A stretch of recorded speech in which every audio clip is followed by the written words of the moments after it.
ভারত পাকিস্তান ম্যাচের আগে বড় পরিবর্তন করলো আইসিসি। 22 গজে ভারত পাকিস্তান মুখোমুখি হলেই ক্রিকেট প্রেমীদের উত্তেজনা বৃদ্ধি পায় কয়েকগুণ।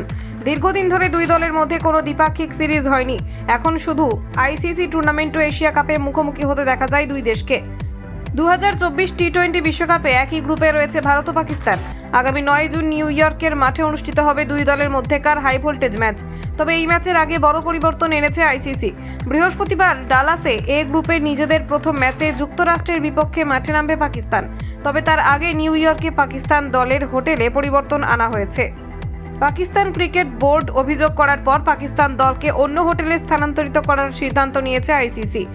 নতুন হোটেল থেকে মাঠ মাত্র 5 মিনিটের গাড়ি চলা দূরত্বে।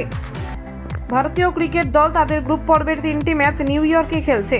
তারা যে হোটেলে রয়েছে সেখান থেকে মাঠের দূরত্ব মাত্র 10 মিনিট। বুধবার সেখানে নিজেদের প্রথম ম্যাচ জিতেছে ভারত। এই প্রসঙ্গে জেনে রাখা ভালো, নিউ ইয়র্কের নাসাউ কাউন্টি আন্তর্জাতিক ক্রিকেট স্টেডিয়ামে একটি ম্যাচ খেলেছিল শ্রীলঙ্কা। এ সময় নিউ ইয়র্কের মাঠ থেকে হোটেলের দূরত্ব নিয়ে উদ্বেগ প্রকাশ করেছিল শ্রীলঙ্কা। তাদের 1 ঘন্টারও বেশি পথ পাড়ি দিতে হয়েছে। 2024 টি-20 বিশ্বকাপে নিজেদের প্রথম ম্যাচ ও 6 জুন যুক্তরাষ্ট্রের বিপক্ষে খেলতে হবে পাকিস্তানকে। এরপর 9 জুন ভারতীয় দলের সঙ্গে দারুণ এক ম্যাচ খেলবে পাকিস্তান। 11 জুন কানাডা ও 16 জুন আয়ারল্যান্ডের মুখোমুখি হবে পাকিস্তান। কলকাতা 24/7.in।